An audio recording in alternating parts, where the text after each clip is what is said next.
Shalom, everybody, and welcome to the Yishai Fleisher Show, broadcasting live from Judea to the world. You're a part of it wherever you are. Shalom, and welcome to Malka Fleisher. Hello, Yishai. Happy post-Purim. It is indeed post-Purim, and Malka, we partied hard on Purim. 2 days of parties. Yes. And I don't even have such a big lineup for today's show because it was just too busy with 2 days of Purim and the kids stuff and all that. And I, just was not traveling so much.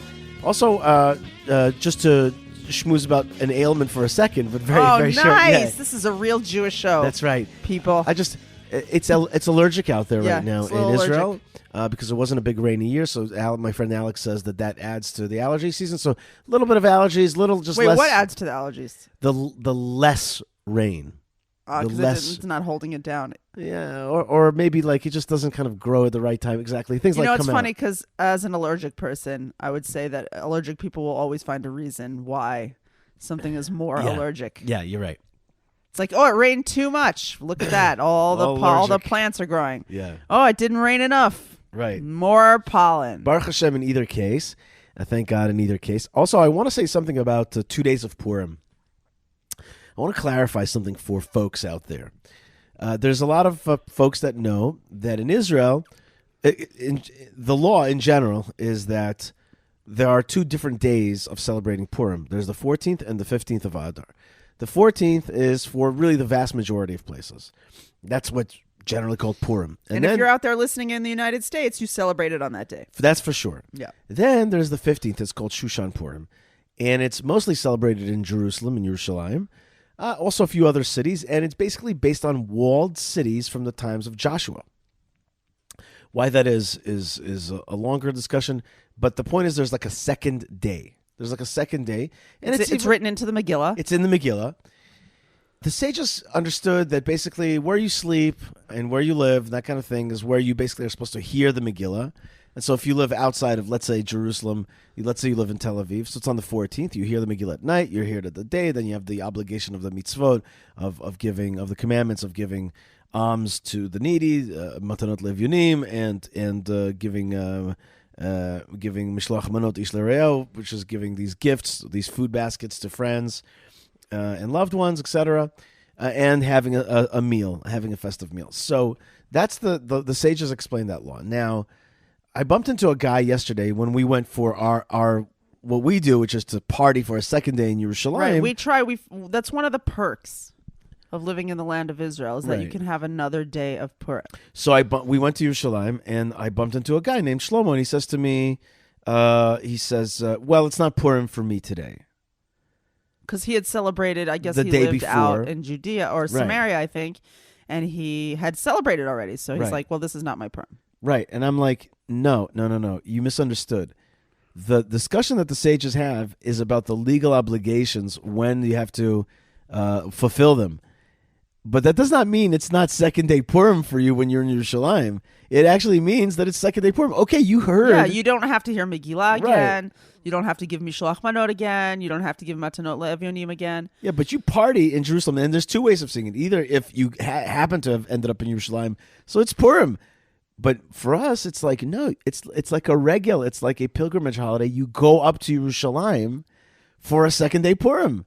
I also went to Hebron in the morning, heard the Megillah for the second day at the Tomb of the Patriarchs and Matriarchs, because Hebron is also a walled city, and they do the second day there without a blessing. It's like in any case, the bottom line is that they respect the second day as well, because they're an ancient city with a wall before the times of Joshua, but we go to Jerusalem to party.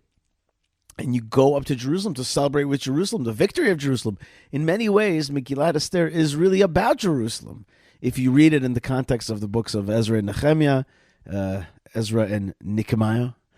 Yeah, that's a silly... Everyone knows. I feel like the people who listen to this show can But there are new listeners every day, Malka. That's true. That's true. Okay. Now, I think it's Nehemiah, not Nehemiah. You're right. I'm sorry, Nehemiah.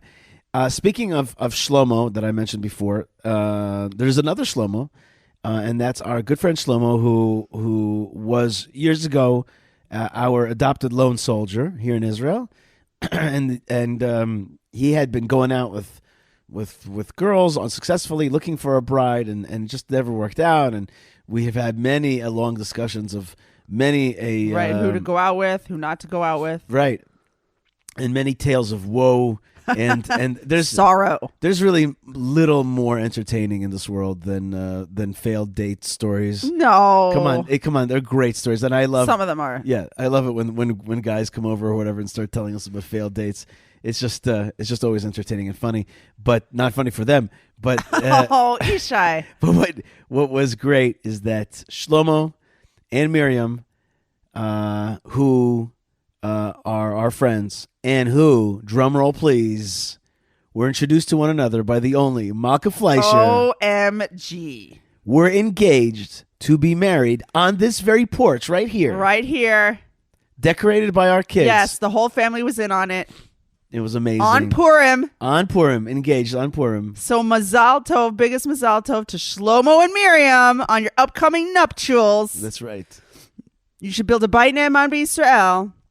We are all very happy, and it was really our highlight of Purim to see these two beautiful people get engaged. That's right. It was unbelievable. People who had wanted to find their beshert, find their intended one for so long, and had gone through highs and lows and upwards and downwards and sideways in order to find each other, and then they did. And Shlomo got on his knees, and he said, made a beautiful speech. "Will you be my rib?" Yeah, be my lady. That's right. He actually said rib. He also said I want you to be my rib. Yeah, that's what he said. That's right. And he, it was beautiful. So Miriam's going to be his rib. That's right. That's right. And we're really happy. That's right. It was beautiful. It was awesome. And there was many more fun stuff on this Purim. And the house is still Purimed out. There's still we got groggers, and cookies, parts. and ridiculous right, costumes. Lots of plastic wrapping. And we were They're both not ridiculous. Our costumes were very respectable. They were very good costumes. I was. You were. What were you? Tell everybody. I was 00770. I was 00770. I was a bearded James Bond. Bearded James Bond. That's right. With my full tuxedo and martini glass. And the next day I was a super soldier, or maybe not a super soldier. But you were a super soldier. I felt super. And it was really, really fun. And Leia was a spy. That's right. And then she was a Viking. You were a butterfly? Because we get to do 2 costumes because it's 2 days. Exactly. It's like those really wealthy brides who get like 2 different wedding dresses, one for the chuppah and one for the party. Know what I'm talking about? No, I did not. That's a thing. I didn't know that. So that was us. We were like the bride. Oh, okay. That was We got to have 2 dresses. So I was a butterfly. Yes. And then I was also a Viking. Yep. And you had great outfits, and you had a whole sticker thing on your face, and it was cool. Yeah, and then Elazar was a soldier, and then also a Viking. We had Viking costumes from last year. Yeah. Spoiler alert. Yeah. And then Yisrael was just a ninja all the way through. Yeah, fam. Malka, this morning, a friend of mine from the Beit Knesset, from the synagogue, sent me a video of Ben Shapiro talking. And Ben Shapiro was talking about comedians. And he was saying a lot of comedians are starting to make fun of wokeness. And there's a backlash. And first thing, I was thankful to Ben for being a voice of like, no, it's not all going down the toilet. There's people who are pushing back. And I was just thankful to him in general for being that kind of guy who points these things out. And points out cultural things. One of the things that I've always respected about Ben Shapiro is that he's not a political commentator. He's in many ways a cultural commentator. He is a political commentator. Yeah, but he has a deep understanding. Right. He sees it as a bigger picture thing. Right. And he says, and he quotes Breitbart, and he says, culture is upstream from politics. That's a tagline. Why am I saying this? Because here in Israel there is this culture out there that's being promoted by news channels and places like the Times of Israel, a syndication which I do not recommend you read too much of. I very much recommend that you read the sponsors of our show, which are jns.org and jewishpress.com and even Arutz Sheva. I guess it's .org. I don't know, but Israel National News. No, it's israelnationalnews.com. That's right. Get your, imbibe nationalism, proud Jewish nationalism. But there's a narrative out there that the country's falling apart because, a few pilots are saying that they're not going to do their reserve duty because they don't like this judicial reform. And there's just a general. It's not just that, Yishai. No, it's don't not. minimize it. I was about to get to it. There's more. There's a lot of stuff in the streets right now, and there's definitely something has been unleashed here in Israel. It is the left. Nothing is as dangerous and as what's the word? Not vigilant, not vehement. Vociferous? No, not vociferous. Is it a V word? I think it's a V word.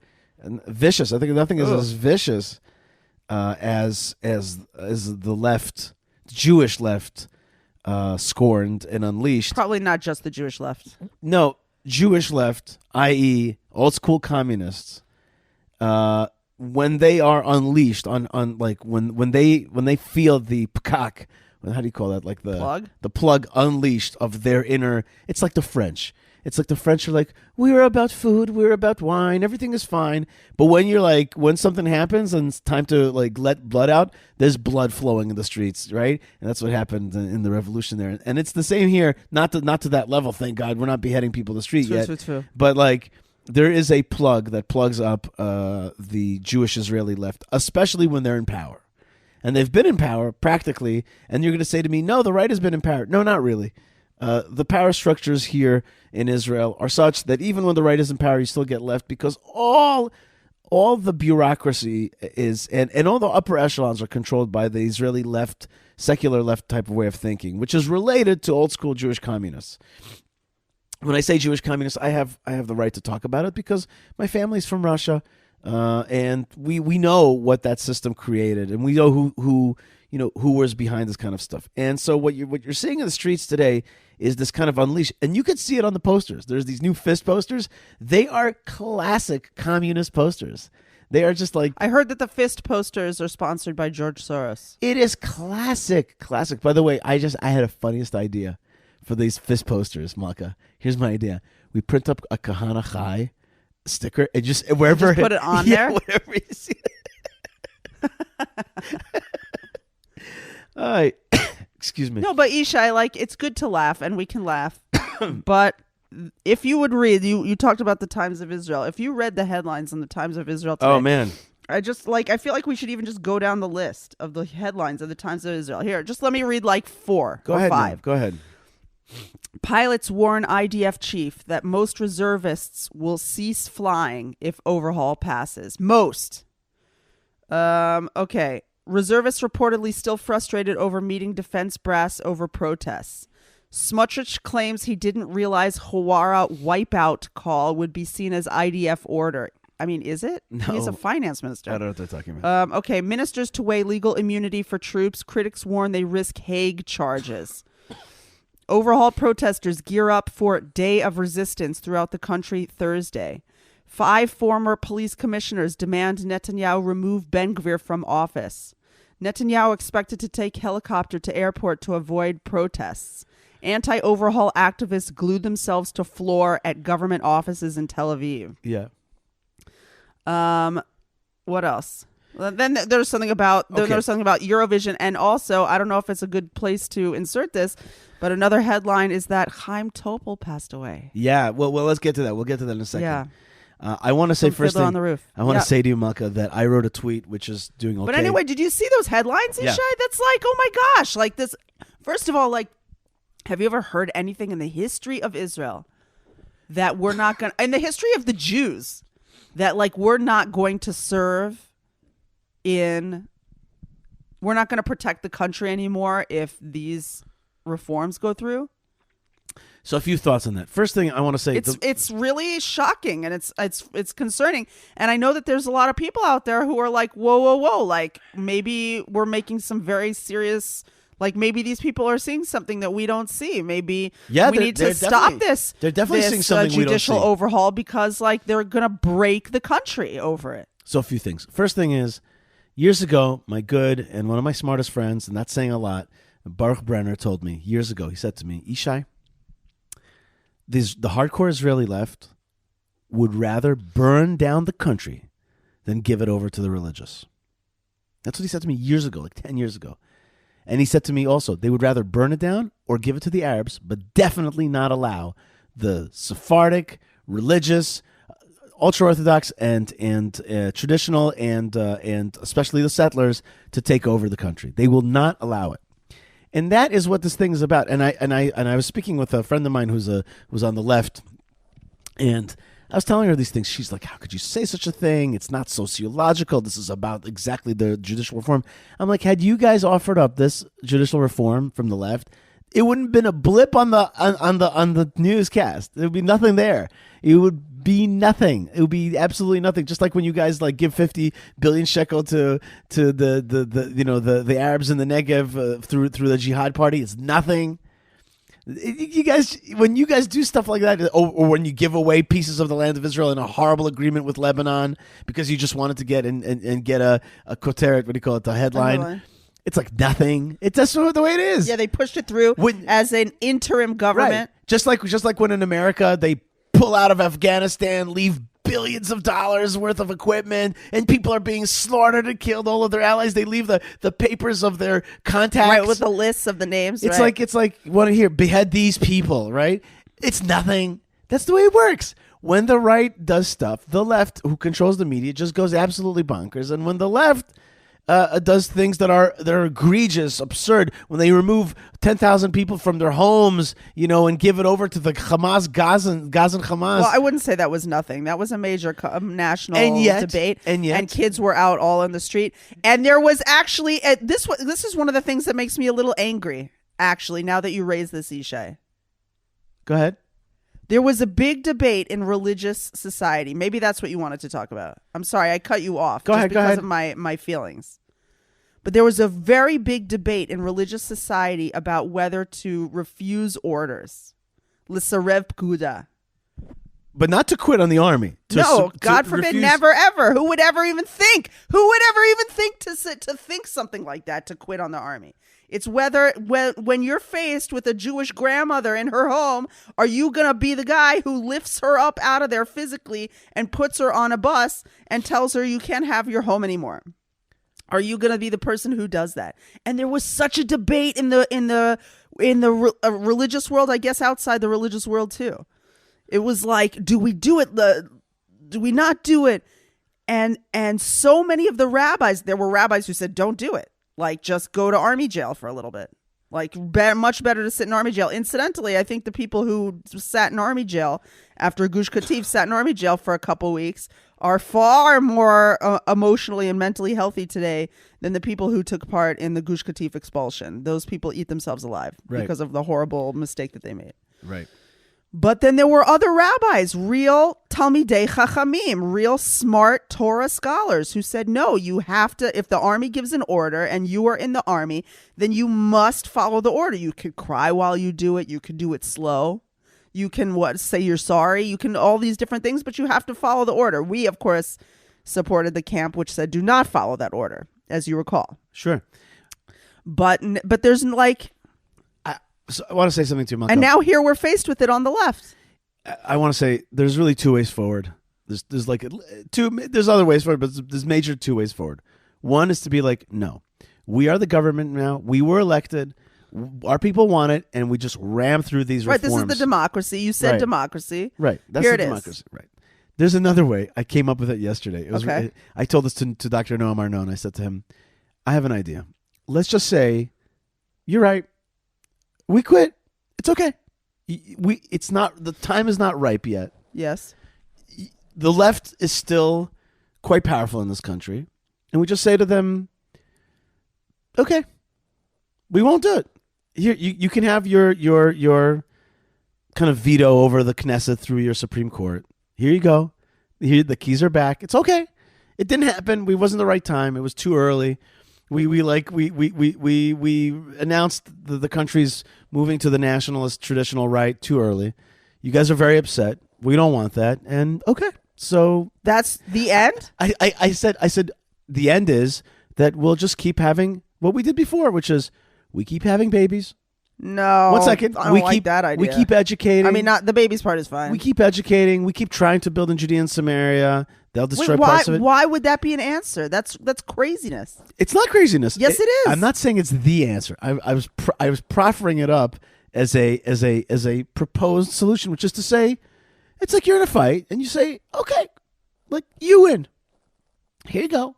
And bring into the government the more lefty forces, I fully do not like that idea. Right. And just to say, like, just hear my point out, which is like, you guys are bringing this thing to a boil. The country is like tremoring and there's a great rift. And we say, okay, it wasn't time yet. We issued it too early. And so we say, fine, you're back. It's okay. Everything's okay. You have your Supreme Court. Everything's okay. You're in control. You're the boss. Yes, you can fly you can fly in the airplanes, the pilots, and everybody can just relax, go back to work. You're right. Don't worry. We're not threatening you. It was too. I mean, in our mind, we could say it was too early for them. We'll say we're sorry, and just kind of like, okay, not go towards rift, not try to win, okay, not try to make the policies of the state of Israel. No, just wait. So to why lose, bother to take part in the government at all? To lose with grace. Are you joking me? Who are you? Have we met? I offered it up as a solution. I'm not saying it was the right solution. I thought it through. I said to him, I didn't think it through. You clearly did not think it through. No, I did not think it through. I thought it partially. I thought to myself, sometimes in life, I'm not saying I like the solution. I wanted to think, I wanted to game it out. Be like, okay, fine. No. Have it your way. I think that's a horrible idea. Have it your way. We're not clearly. That is so the wrong. Yishai, as a guy who goes around talking about how like what you have to be in the Middle East, what kind of like posture you have to take in the Middle East, that is the whitest European answer that I've ever seen. No, white Europeans crush you and then they conquer you and then they colonialize. That's what they do. This is not white European. This is definitely not Middle Eastern. This is a Jewish. This is like a. It's like a Solomonic thing. It's like I'm not again. Listen, you're not listening to what I'm saying. I think I am. I'm not saying to you this is the right answer. I wanted to contemplate. I wanted to think out. I'm looking at the situation. And I'm just like I'm gaming out different scenarios where they end up. And there was a part of me that like said maybe we should just go Solomonic on them, which is like. They're like threatening to. They're splitting the baby, and we're like, no, have the baby. It's okay. I prefer that you have the baby, rather than go on this like fanatical split. They're counting on us to do stuff. No. They're not. They want. As I said earlier, it's how you game it out. Like in my mind, they're not gaming. But they're gaming to burn the thing down. But what happens in the next election if you do that? And you go, okay, don't cut the baby in half. I mean, I do appreciate the metaphor. Right. But if you go, okay, listen, like, you take the baby. Right.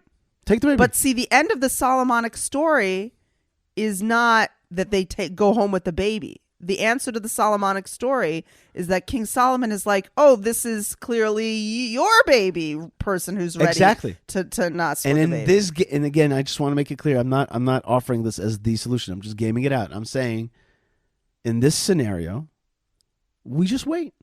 We just.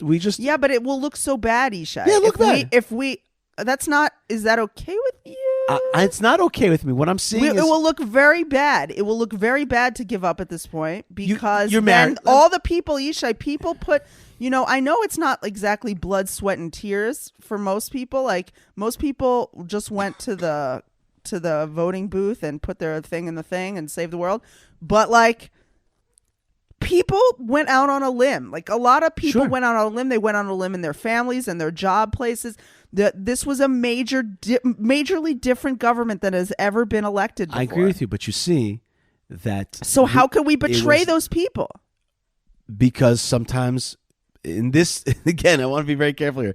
In the lose gracefully scenario, but we won. Why should we lose gracefully? Because seems like we were not prepared for this backlash, and the deep state / the secular left just went ballistic, and it's like King David. To me, this whole thing is Saul and King David. So King David gets anointed. King Saul is still the king. And then at some point, like he starts to chase him. King David basically twice in his career, just like basically like backs out and runs away. And like heads to the hills, heads to the desert. I'm just saying, like maybe it was issued a little bit too early, and we just. I can't believe that we're having this conversation. I listen. The first thing is I like to surprise you, and I thought I don't like this. It's a bad surprise. Even Noam was like, and Noam was like, he just was like, he was just like, he was silent, and then he's like, maybe you're right. Are you joking? What is happening here? I am saying to you only like this. We will, it's like King David. We are and we will win. It's not a question. It's just a matter of time. It's really a matter of time. Sometimes it's like cooking. It's like cooking. It's like sometimes you have to lower the temperature after at some point. Sometimes you got to lower the temperature, right, in order for the thing to keep cooking, right? You can't always cook it on high. And right now, obviously, the temperature went super high. The Soroses of this world and the whole thing and the Times of Israel and all the flippy outers, they're flipping out on us, right? And I'm just saying. Do you think that will end if you wait? Oh, we will for sure end. That's for sure. Yishai, right now, the young people of Israel have gone right. Yep. If you come off as a big fat loser, why do they? Who's like, oh, sorry, never mind, we didn't mean to upset you guys, who are not the leaders of the country right now because you weren't elected. If we do that, what's going to happen to those people? How are they going to feel about you? Are they going to want to be part of the loser Solomonic party? That's a good question. It's a fine question. That's a good sociological. You have no guarantee, Yishai, that these same people, even religious people, will maintain strong, courageous values if you don't show strength and courage yourself. Do you think back in the Oslo days, Yishai, there were plenty of Haredim, plenty of ultra-Orthodox Jews who supported the Oslo process? The other, if you game out the other option, is that we have to drive this stuff through and hope that the secular Israeli, Ashkenazi left. We have to play chicken with them. And that they will release the steam at some point, calm down, and business back to normal. Because in the end, these judicial reforms are not a big deal. Relatively, they are a big deal to them because they are based. Why are they so upset? Let's just boil it down to simple things because everybody makes it confusing. If you listen to last week's show, you can get the whole details with Tehila Gempel about exactly what the judicial reform is about exactly.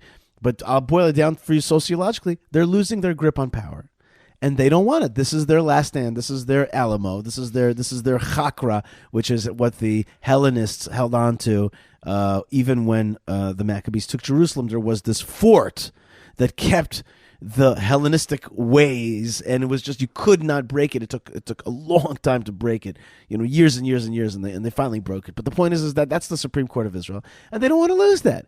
All I'm saying is we could either defeat them. There's three options that are really obvious. You could either win. You could come to some sort of compromise. Now, the reason I doubt the compromise one is because I think the compromise one is either winning or losing, because there's no real compromise with these folks.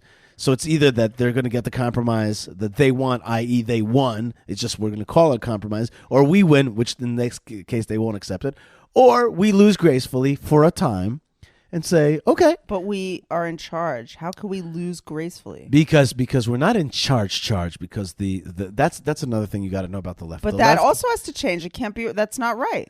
Absolutely. It's not right that there's a democratically elected government and they're not really in charge. What are we really saying here? I'm saying that I gamed it out for you, and I'm saying to you, like, it might not be a perfect solution, but the question is, where are these people willing to take it? And I think that they're willing to go. I think they're willing to go all the way. That's my wager. You know what I mean? I think that they're willing to go all the way. But the question is maybe letting them. That's another game option. Let them freak out to the end. Let them burn down stuff. Let them leave. Let them whatever it is. That's another option.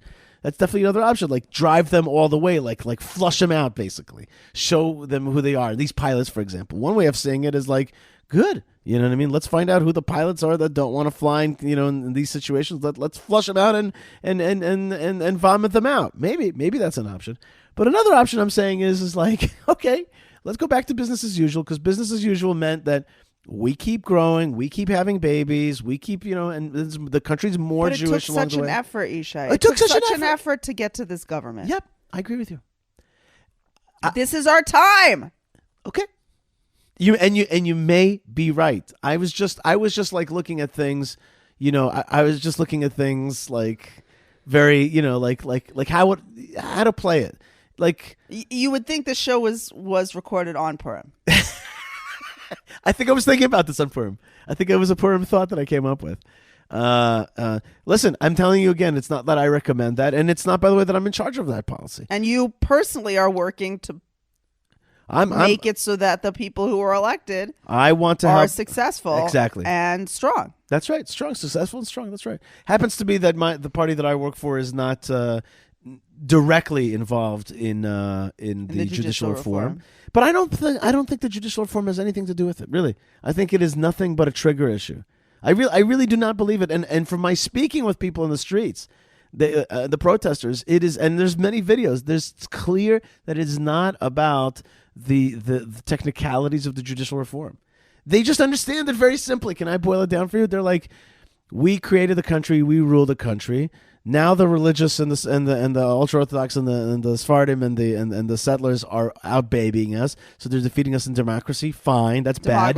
Demography and therefore democracy. Yes, okay. And so we have this one last holdover over the whole country, which is the Supreme Court, and we're losing that now.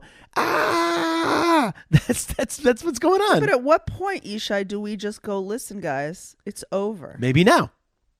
Maybe this is the point. And you can go ahead and not fly the missions, and you can go ahead and glue yourself to the floor. Listen, I know some of the people involved. But we have to be brave, and we have to take this country in the right direction.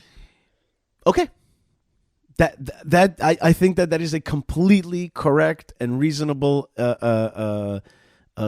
scenario and path. But I think that all of us, everybody's surprised at the vehemence, ferociousness. Thank you, ferocity. I think it's ferocity. Ferociousness. I don't know. It doesn't matter. Talk. I'll look that up on Google. Yeah. Go ahead. We've all been surprised by the ferociousness of the response, and I'm saying that one way is to fight head to head, and we've had situations like that. Or another way is to say nicha, as we say in Hebrew, okay, you know what I mean? I a little bit, let me go back to my lair, and we shall face off again. Oh, what is it? Merriam-Webster. Yeah. There is a word called ferociousness. Yeah, but what's the right word? It says ferociousness here, but I'll look up ferocity now. Adventures in the English language. In the meantime, Malka, while you're looking it up, Merriam-Webster also sees ferocity. Yeah. Let me say, but ask which one is more correct. Ask Google which one is more correct. I give up, Yishai. Whatever. You're right. No, Malka, seriously. No, I would rather us not have to split the dictionary. I see where they're going with this. And I predicted this right in the beginning already. I said that this is exactly like the Trump period. They're just going to go completely berserk every day, every single day, for as long as they can. Yeah, but how did Trump respond to that? Not that we're making a one-for-one comparison. Right, there's a big difference, right? With this, we're a nation. We're one nation here. We're brothers and sisters, and we have other goals, which are not just the security of America. Our goal is to keep this nation going. But see, what's sweet about you and what's sweet about us, the religious people? We always say stuff like that. Right. We're always like, listen, in the end, we're like a family, and we're like 12 tribes, and we have to be together. Right. They're not saying that. Exactly. They don't think of you as family. You are not their brother. That's exactly my point to you. But there's two ways to understand that. But do you hold in the guy who thinks that you're not his brother, but you think he's your brother? Do you hold in? Do you keep him in at all costs? Do you keep him in the family? It's not just about that. It's more like... This is like a literally at all costs discussion. The difference is, in America, for example, is that the left is getting all the young people. Right. Here, it's not like that. It's going the other direction. For today, if you fail them miserably, it might not go like that. I don't think so. If you show them that the left was actually kind of right. You made your point, Malka. Or you made not, your point. The left was correct. I don't think that you're showing that. I think you're saying, okay, we've said it. I'd love to hear what you guys think out there about our discussion today. And write me an email, Yishai@YishaiFleisher.com. And I'd love to hear from you. What else did I want to say, Muck? I wanted to start talking a little bit about our about the sponsors of the show. First, of course, is I already mentioned jns.org, which we're proud to be part of that family, and also jewishpress.com. These are fabulous, wonderful, and smart and educating every single day about the news out of Israel and the Jewish world, and really analysis. And you can get it in your inbox as well. So check out those great sites, run really by two good friends of mine that I'm really so proud of. Another friend of mine is our good friend Chaim from prohibitionpickle.co.il. He brought us the nicest mishloach manot. That's right. And there's a vodka sitting on my table. Maka, put that vodka in the freezer. Okay, and we will enjoy it this Sabbath, this Shabbat. In fact, by the way, speaking of the Shabbat, right after the next segment, I'm going to get to Table Torah, and there's a lot to talk about one of the most powerful and dramatic Torah portions of the year. So Chaim at Prohibition Pickle makes delicious holy Ashkenazi food for your life, for your Shabbat. And he catered lots of Purim parties, Malka. That's fun. That's right, catered lots of Purim parties. And you know that the Seder's coming up. I don't know if he's catering the Seder. I don't know if he's doing kosher Pesach. I'm not sure, but we're going to find that out. But I will say that in the weeks coming up to Pesach, I think of it's like a great act of compassion to send ready-made food to people. Do you know what I'm saying? Because you're so busy cooking, like you're so people are so busy cleaning, and then especially in the kitchen, and just to be saved from like a little bit of chametz making in the kitchen is like a merciful act to do to your friends. So send your friends some delicious deli and some a good cooked food made with love by Chaim. It's a good thing. That's prohibitionpickle.co.il. And you got to know what time it is. The only way to know what time it is by going to retrowatchguy.com and getting yourself a hot, awesome 70s, 60s, 70s, and 80s best mix of light rock. No, just joking. 60s, 70s, and 80s. Amazing watches. They're always coming out with new ones, and there's all these cool color ones. There's always these like cool, funky ones. And a man needs a funky watch. Really, we live in a world. Quality timepiece. That's right, quality timepiece and a funky watch. Retrowatchguy.com. I'm not just a promoter; I'm also a client. Okay. Yes. And so and I enjoyed with my first outfit yesterday on first day of Purim. I was wearing my Tissot and with my tux, and I was 00770. It was really fun. That's right. And then, of course, when you come to the Holy Land, one which is go to the Temple Mount, highonthehar.com. Temple Mount, life-changing experience. Promise you.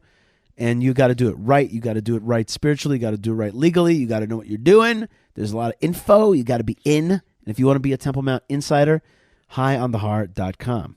And when you're done with that, you got to go south, take a bus 1 hour south to Hebron, come to the tomb of the patriarchs and matriarchs, the mamas and the papas, the amazing city that I get to work for. I think I pinch myself so often that I get to work for this thing and to make it stronger and better. It's really such a schut.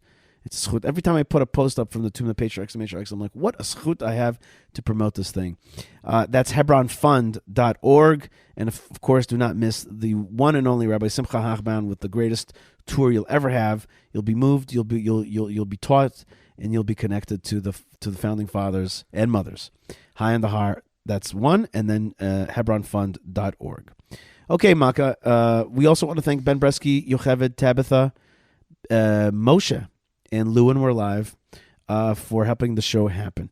And you can help the show happen as well by giving it a high star rating, writing a little comment, sending it to a friend, and just being a patron of the show one way or another. Another easy way to be a patron of the show is buymeacoffee.com/Yishai. And I recently got some new folks sending me some coffees, which was really, really fun. I'm just looking it up right now. That's right. Jessica. Ooh, Jessica got me 6 coffees. Wow. That was really nice. It's a lot of coffee. That's right. And she came in. And who else here? Oops, I lost my spotting here on the little phone. That's right. Here we go. Sorry about your allergies there. Yeah, the allergies are real. They're so real. There's Brian and Shannon. Thank you, Brian and Shannon. That's right. And there is, who else is here from recently? No, not the February updates from Buy Me a Coffee. God bless those guys. The good folks, of course, Brent got me. Brent Brent from Houston. Love your show from Houston, Texas. Thanks, Brent. Best state in the union. You got 20 coffees. Are you going to be out in Texas anytime soon? There is a potential trip being scheduled right now. Krista.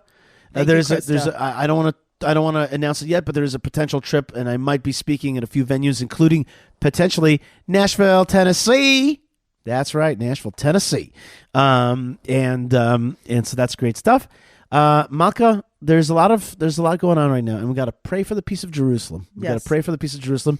It's post Purim, still Adar, heading into Pesach, the month of redemption. That's right, and that's what we need, and it's happening. I want to thank all of you out there, and Malka, I want to thank you especially for jumping in on short notice after so many days of cooking. It was great. Partying. I mean, this show was weird. Hey, but it was cool. I mean, It's okay. Look, you did not take a position. No, you just presented an idea. Yeah, I like to really chapped my hide. Well, that won't be the first time now, will it? But you just presented an idea, and it's worth thinking about. I guess it's worth, always worth thinking about the future of the state of Israel, where it's going. And, we can all be locked into our, paths and feel very obligated to, be loyal to them.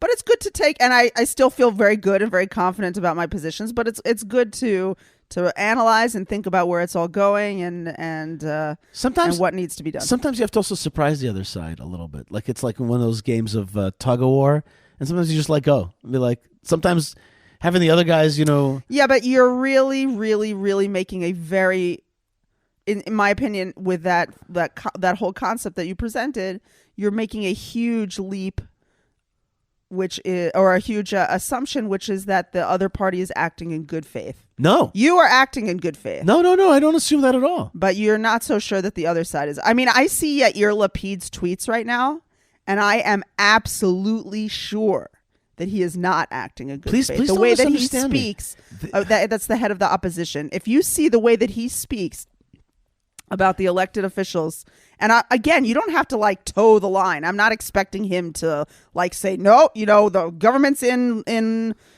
session and we do what they say. But the way he speaks about them with like a bloodthirst, like a loathing, right, like an absolute seething hatred, then you're just we're not dealing. Sometimes a family fight maybe doesn't need to be resolved so sweetly. King David ran from Saul. That's what I'm saying to you. And he kept saying, "You are the Messiah. You are the chosen of God." Yeah, but I don't think Yair Lapid is Saul. It's not Yair Lapid, and you're right. There is. Listen, don't misunderstand me. There is a communist, old school Jewish left. They are, as I said before, when it's time to roll heads, they have no problem with that. They know how to be violent, and they know how to, and they how can I say, the DNA of this country is theirs. They understand it, and they are willing to train wreck it. They're willing to scuttle the ship. There's no question about that. I'm saying that in my heart, I feel that they're willing to scuttle the ship, and I think that you're just going to see them go more and more frenzied. And so there's a part of me that said, okay, don't worry about it.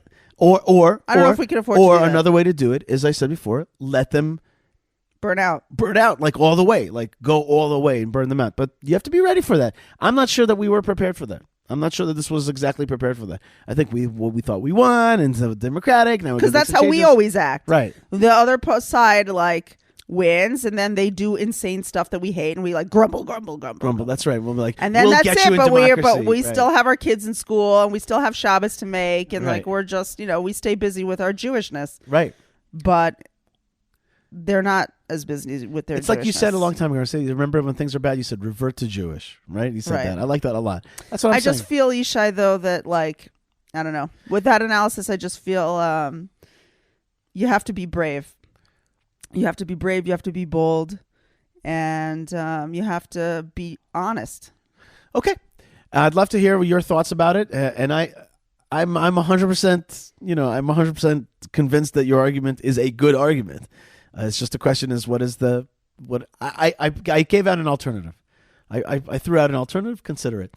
All right, folks. I'd love to hear from you. We'll be back. I'm going to play. Actually, I want to play a small segment right now about from a speech by Dennis Prager. Dennis Prager made a speech in 2017 at the IAC conference, and I heard of it. I'm going to play a part of it. It is a very impressive short speech, which I think is very powerful. So let's listen to a short speech from Dennis Prager, and then I'll be back with Table Torah. God bless you guys. Stay tuned, stay connected, stay part of the story, and shalom.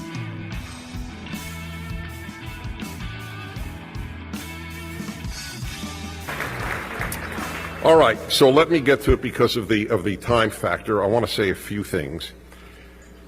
The first thing that I wish to say is I want to sort of address we say in English, the elephant in the room. There are people who support Benjamin Netanyahu. There are people who oppose Benjamin Netanyahu. May I just say, and I have a track record of over 40 years to prove this, it should be utterly and totally irrelevant to a Jew anywhere on earth, especially outside of Israel, who the Prime Minister of Israel is. I support Israel, not prime ministers. I have never critiqued Israel as an American Jew. You think I agree with everything that any prime minister does? But it is irrelevant. I live in the freedom and security of the United States, 12,000, 8,000, whatever it is, miles away. Who the hell am I to tell Israelis how to vote?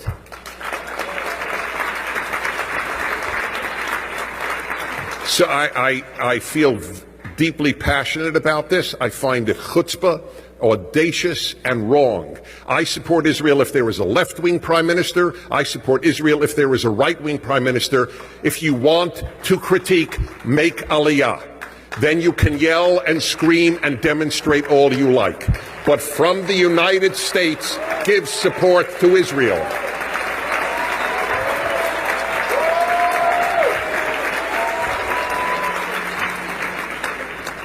Okay. So I want to challenge many of you with the question that I pose when I have a few minutes only to talk to an Israeli American or American Jew who is not particularly religious. I myself am in a small category, or not small, but in an odd category. I'm deeply religious. I deeply believe in the divinity of the Torah, but I'm not an Orthodox Jew. So I have no axe to grind here. I don't understand Jewish history without the God element in it. And I need to address this because if you rationally perceive what I'm saying, that's all I ask. We are coming up to Pesach, to Passover. And in the Haggadah for 2,000 years is the following line: Shebechol dor vador umdim aleinu l'chalotenu. In every generation, somebody arises, and here is the key word. L'chalotenu means literally to finish us off, to annihilate us. When I was a child, I remember sitting at my parents' Seder, and I remember thinking the rabbis who wrote this were wrong. This is after the Holocaust. Nobody is going to try to destroy us again. People know how wrong that is. I was wrong. The rabbis of 2,000 years ago were right. In every generation, somebody arises to annihilate the Jewish people. In this generation, it's Iran. In the last generation, it was Germany. That's the way it has worked in Jewish history. This is not paranoid, it is fact. There is only one nation on earth, one out of the over 200 countries on earth. Only one is targeted for annihilation. And guess what? It's the only Jewish country in the world. It is not a coincidence that the only country targeted for annihilation is the only Jewish country in the world. It is a challenge to all Jews to think this through. Why would that be? There are hatreds all over the world, but there are no exterminationist hatreds. That is unique to Jewish history. Those who hate us don't want to enslave us, don't want to persecute us. They want to destroy us. That is unique. And sure enough, we are living it again. And as usual, by and large, the world doesn't care. if Europe can rush into Iran and make all sorts of deals for European companies, then by golly, they're thrilled to do so.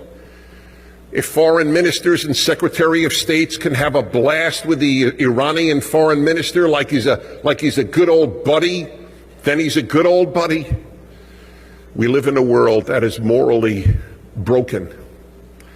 This is what we are living through right now. This one nation, the Jewish state, is the size of New Jersey. It is smaller than El Salvador. And yet it is the preoccupation of humanity. The United Nations has spent more time on Israel than on any other country in the world. It has condemned Israel more than any other country in the world. More than North Korea, the world's one living concentration camp. Israel, the Jewish state that takes Syrians in to give them surgeries quietly, because if you say that a Jew saved your life, you're killed upon return to Syria. Just a little factoid that you don't hear much about on CNN. And Israel is the object of a new blood libel. I experienced it when I debated in Oxford 2 years ago at the Oxford Forum. So it's 2 against 2 at the Oxford Forum. And one of the two that I was debating, well, I think I should tell you about both. I debated my partner, many of you know, Shmuley Boteach. We debated 2 opponents.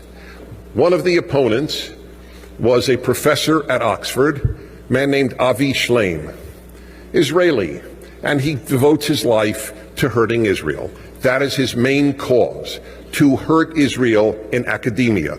An Israeli, mind you. By the way, I need to say this with great sadness.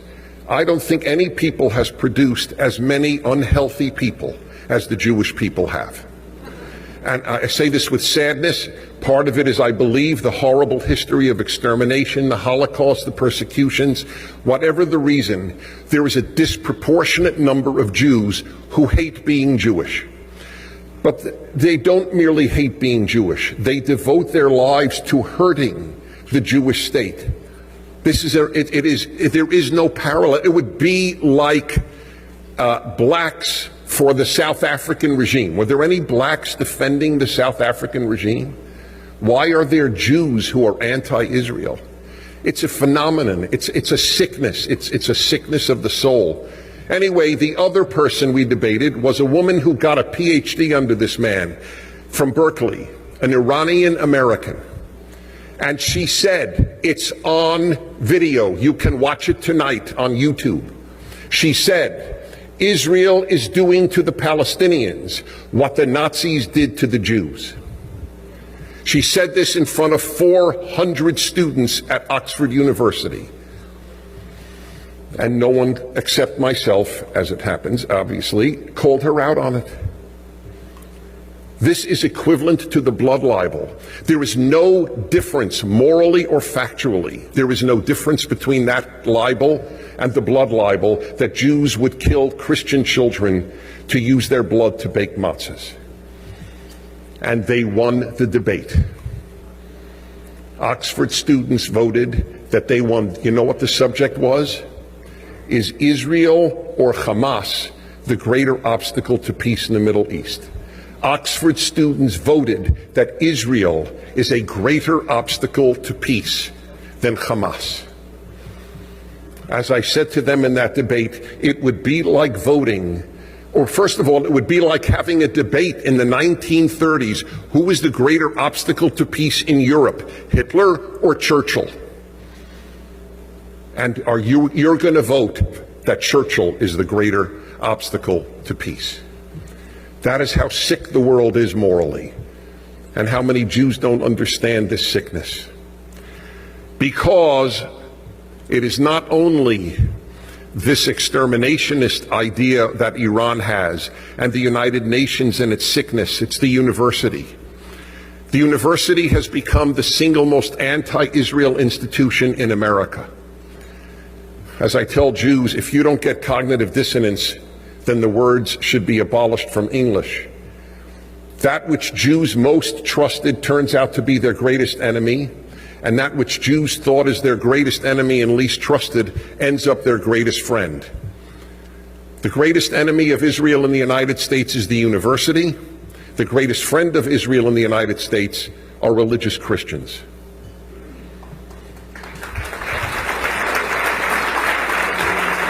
Not exactly what Jews would have predicted, is it? Jews live to send their kid to Cornell. That's the meaning of life for most Jews, what college their kid goes to. Well, let me tell you this, it doesn't matter what college your kid goes to, because whatever college your kid goes to, they will learn to despise Israel. That's the sick fact of life as it exists right now. This is Yochanan from Germany. Don't worry. God bless you. All the best. Have a l'chaim. Yishai Fleisher will be right back. All right, thank you very much, Dennis Prager, for that very interesting audio, and I think we got what to learn from that. And Malka Fleisher returns to the show for a few more minutes. Yes, hi there.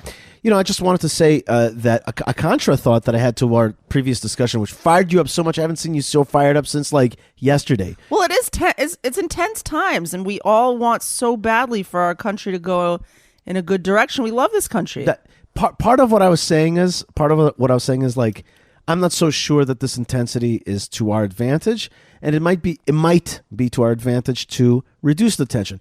Contrary to that, in contradistinction to that, another thought that I had, which I was offering to some of the nationalist leaders, was to say, let's have a major rally, like a sit-in, of all the Sephardim, religious Zionists, settlers, and all the ultra-Orthodox. And I'm talking about the ones with the white socks. You know what I mean?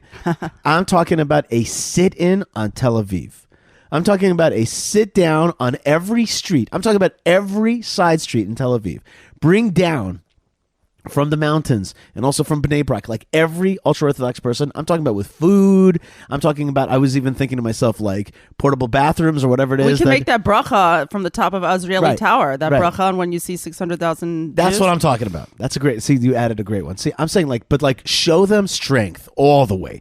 Be like, you want to shut us down? We will shut you down, and I want you to have to deal with the fact that an ultra-Orthodox guy with socks is going to be knocking on your door with his 10 kids. They all need the bathroom, okay? I'm talking about like locusts. I'm talking about like cover the whole thing. Why? And to show them that like if they intend to shut down the country in their little way, like we got the power to shut down the country. And there was a video which I don't know if you sent it, but it was not you that sent it, but it went around throughout the whole country, which was this head of the plumbers society and this head of the plumbers union, and he's like, oh yeah, you're gonna shut down the country. Yeah, you think the pilots? Yeah, it's not the pilots, right? It's like us, the plumbers. We make sure that all your stuff does not back up in the toilets. We're going to shut you all down if you don't let this judicial reform, but pass through. And I love that attitude. But so I'm saying, if you want to go head to head, if you want to go to war, right, and you want to show power, then like do it. But like no man or woman, every little kid in the Haredi world's got to come out to this protest. I'm talking about sit down in their streets, block the traffic, like in a major way. Show them that like we are big. Their 200,000 people is nothing compared to our 2-3 million. You know what I'm saying? Like, go big, go like really big, like, and not a rally. I'm not talking about like we want judicial reform. No. I'm talking about a sit-in everywhere, from the beaches to the side streets of Tel Aviv. All the frou-frou folks with their fancy little tiny cars and all the stuff that's there, and the little wines and the little cafes. I'm talking, the whole thing turns into Meron. You know what I mean? You do that. That's a way to answer it. But my point is that you're either going to go hard or you're going to go soft, which is also a judo technique sometimes, or whatever it is. Sometimes you retreat. That's I made that offer in the first part of the show. But I'm saying play ball, one or the other. But don't go half and half and let them dominate you. Right. Either if you're going to let them dominate you, then lose full, then retreat. Not lose, just retreat. Rescind. That's right. And if you want to go head to head, then be hardcore and be organized. Yeah, get organized and go head to head. They're very organized. Right. That's right. And they're small numbers organized. Malka, I want to tell you that We really are dealing with the Torah portion of the original rebellion. The original rebellion. The original rebellion is the golden calf. That's the original rebellion. That's the original rebellion against God, against Moses. Yeah, Aaron went soft. Aaron went soft. And that went very badly. They were like, come make us a golden calf or else. That's right. That's a good example. And he was like, okay. Right. And that's a good example. That's a good example. But I always say that really the problem there was the split between Moses and Aaron. When they're together, Moses represents truth and Aaron represents diplomacy. And when so they you're were saying split, Hashem wasn't smart when he told Moshe to go up on the mountain and for Aaron to stay down. You know what? I don't know. What are you gonna say? I don't know, but it seems to me like that is an episode that teaches us about the not way to deal with the Jews. And by the way, there was and on a deeper level, Malka, just for your eruditeness, necessity, there was another split. Do you know who was split there? Hur was left with Aaron, and Yoshua went with Moses. When did we last saw Hur? Hur and Aaron held the hands of Moses while Yoshua was fighting the Amalekites. But there was like a connection between them, you know, like they were like, and then now they're split up again. And but why is that important? Split up. They're just doing different stuff for the nation. Right. They're still together. Right. But they were split up. And my point is that the seed of Yehuda, which is Hur, and the seed of Ephraim, which is the seed of Joseph, they need to be together. When they're together, they're really super powerful. That's how basically Hur's father, Kalev ben Yefuneh, joins Yoshua, and they together defeat the other 10. You have to have those two forces together. You have those two forces together. If you have those two forces together, you can beat the mob that wants the golden calf, and you can beat the 10. Yeah, but in this case, Kalev and Yehoshua were like happily working together. Yes. What do you do when one party is ready to work together and the other party is not ready to work together? No. I was likening the Tel Aviv folks to the golden kafirs. And to I thought one of them was Kalev and one of them was Yehoshua. There are many examples of bad guys that are large and loud majorities being defeated. So you have that point. Like back to our original discussion, you have many examples in the Tanakh. I guess Korach and his Eidah, at the end they get swallowed up, right? They get destroyed. But they weren't a majority. But they were a very loud. I mean, here we're not talking about a majority either. No, they were a loud. We're talking about a loud minority. That's right. So there are many examples of godless folks that get swallowed up and defeated, even though they're allowed. And there was even the example of Kalev and Yoshua against the 10 spies. So the minority defeated the majority because they were in the right. There are examples like that. Which one is this situation? I don't know. But that's the right way to analyze these things, is to think about biblical precedents. Yeah, so that's what I wanted to say about that. And I want to thank you, Malka, and I'm sure we will hear some responses. And I want to go on to just a few more thoughts about. Well, you're here. I'll keep you here for just one more minute, and we'll do it.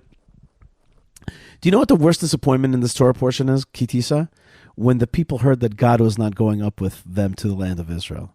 Even the golden kafirs were like, oh, well, they died, the actual golden kafirs. But the rest of the people were like, God's not coming with us? You're just going to send an angel? You would have thought that a lot of people would have been like, so no fiery God amongst us and just an angel that'll help us get the promises that we need sounds like a good deal. Because God amongst us is very demanding. And him saying like, no, I'll fulfill my obligation, but I'm just sending an angel with you. You would have thought everybody would have been like, okay, that sounds acceptable. It turns out that in the Torah, for Moses and the people, that was the worst news of them all. When God's like, no, I'm not coming with you. It's mysterious. Do you hear what I'm saying? Because it could have easily been like, people have been like, oh, I'll take that deal. Good. I don't know. The answer is people did not want that. What the greatest gift for a Jewish person is that God dwells amongst us. That's what people really want in the deepest sense. And that shows that even after the golden calf, the people are like, when they heard worst news that they could hear, it's like God's like, I'm not coming with you. You got to come with us. We want you amongst us. That's a beautiful testament to what the Jewish people really, really want, which is that God dwells amongst you. I just want to make one last point, Malka, and then I'll let you go, and I'll let the listeners go, and wish everybody a Shabbat Shalom. I just want to say to you like this: in the end of the 6th Aliyah, chapter 34, it says like this: 3 times a year, all your males have to see the face of the Master, Hashem Elohei Israel. Listen to these words: Pnei Ha'adon, the face of the Master, Hashem Elohei Israel, the Tetragrammaton, the God of Israel. That's what it says. It's got like 4 God words: the face of the Master, Hashem, his like personal name, the God of Israel. You got to 3 times a year. You got to see. And then he goes like this: Ki orish goim mipanecha. I will get rid of the Gentiles from before you that occupy the land. Ve'chavti et gvulecha. I will widen out your borders. Ve'lo yachmod ish et artzecha.